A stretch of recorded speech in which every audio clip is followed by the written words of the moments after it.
Assalamualaikum warahmatullahi wabarakatuh. Perkenalkan, saya Dr. Giri, spesialis paru, bertugas di Rumah Sakit R. Samsudin SH, Kota Sukabumi.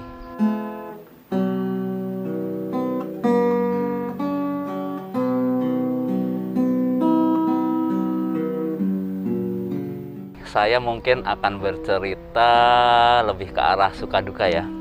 Dari awal rumah sakit kita diberikan amanah untuk menjadi rumah sakit rujukan.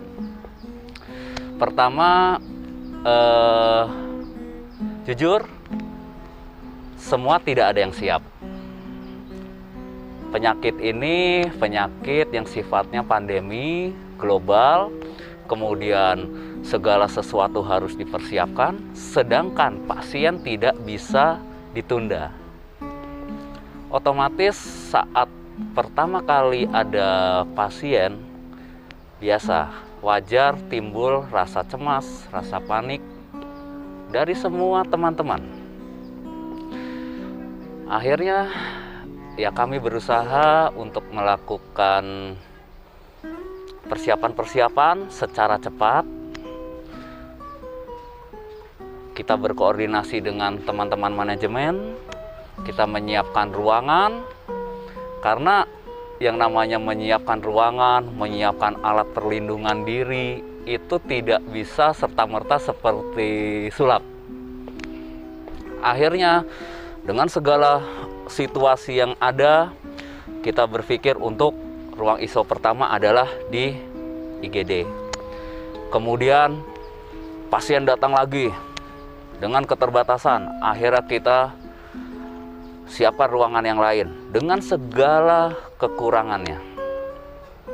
Disitulah timbul bermacam-macam suasana suka duka di situ. Saya sebagai ketua tim tetap harus memperlihatkan bahwa kita jangan terlalu panik, tetapi tetap waspada. Disitulah suka dukanya tuh.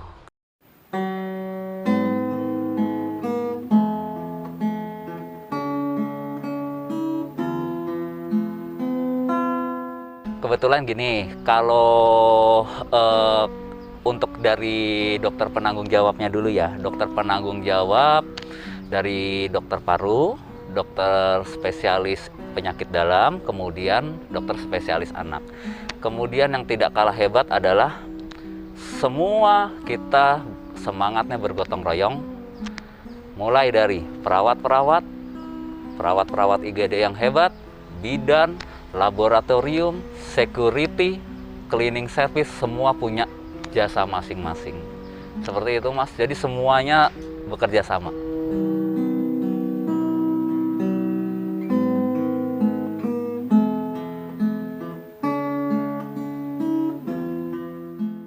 Kalau ditanya masalah kekhawatiran, saya manusia biasa. Walaupun saya seorang dokter spesialis paru yang notabene biasanya berhubungan dengan penyakit menular, khawatir tetap ada. Tapi sekarang bagaimana kita memanage rasa khawatir itu? Alhamdulillah sejauh ini kalau misalnya dibuat persentase Mas, mungkin rasa panik saya mungkin sekarang di bawah 10%. Jadi tinggal kemampuan kita untuk mengelola diri aja. Prinsipnya kalau saya memberi saran kepada teman-teman semua, sering saya berikan semangat teman-teman dengan saya WA, saya chat, saya ketemu langsung, saya berikan semangat. Jadi saat ini yang paling penting adalah psikologis harus tetap terjaga, rasional harus tetap terjaga, kita ikhlas, kita berjuang sama-sama, sisanya kita serahkan pada yang di atas.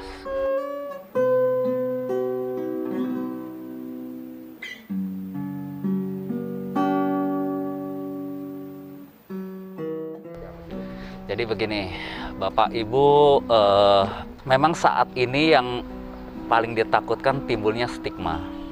Padahal sebenarnya seperti ini. Penyakit ini bukan penyakit yang hanya mengenai golongan tertentu. Penyakit ini bisa menyerang siapapun. Mau si A, mau si B, jabatannya apa, semua bisa kena.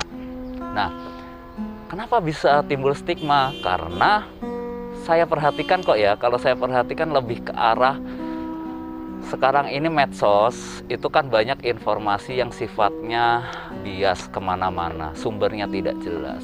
Di situ timbul kepanikan. Asal muasalnya sih kalau saya lihat semuanya timbul dari rasa panik. Wajar, manusiawi. Cuma kalau saya bisa memberikan saran kepada khalayak ramai, kepada masyarakat bahwa penyakit ini tidak perlu diberikan stigma.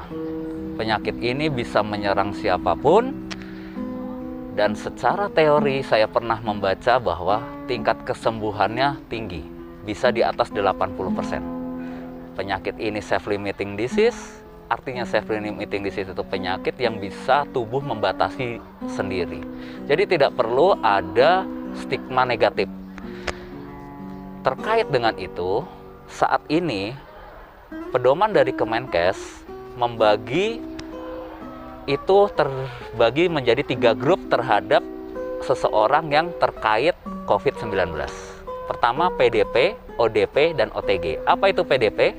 PDP pasien dalam pengawasan, ODP orang dalam pemantauan, OTG orang tanpa gejala. Nah, yang saya ingin tekankan bahwa PDP, ODP, ataupun OTG itu belum tentu positif.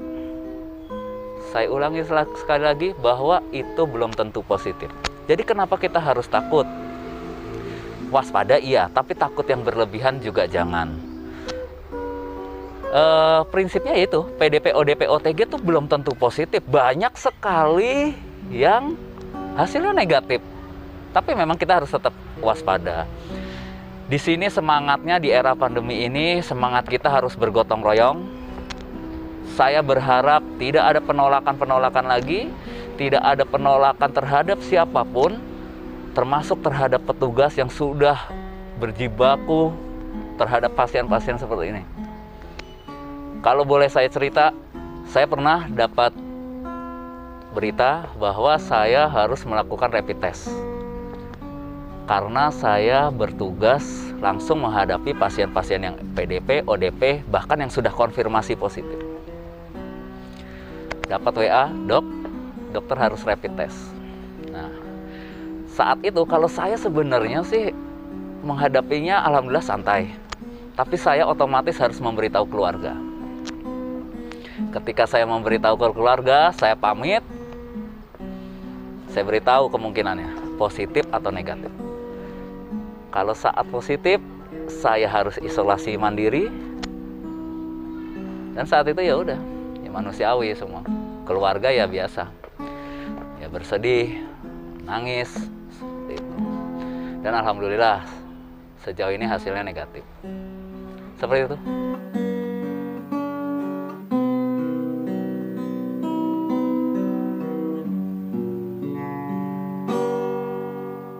Saya selalu sering, saya sebagai ketua sering sekali memberi masukan, tips-tips kepada teman-teman. Sebenarnya kalau saya ya, ini kalau tips dari saya. Pertama, yang paling penting jangan lupa berdoa. Itu aja. Doa kan mau pandemi, mau nggak pandemi kita harus berdoa.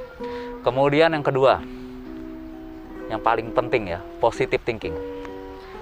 Batasi asupan dari medsos, dari WA, dari Instagram, dari apapun yang sifatnya tidak konstruktif membangun. Ikuti anjuran pemerintah, physical distancing, social distancing, di rumah saja, rajin cuci tangan, pakai masker kain, pakai masker bedah untuk petugas. Sisanya kita serahkan kepada yang di atas. Jangan lupa minum suplemen. Kenapa kita harus pakai masker? Karena penularannya lewat droplet. Droplet itu apa? Percikan. Ketika seseorang batuk atau bersin, dia akan timbul percikan. Di situ adanya virus.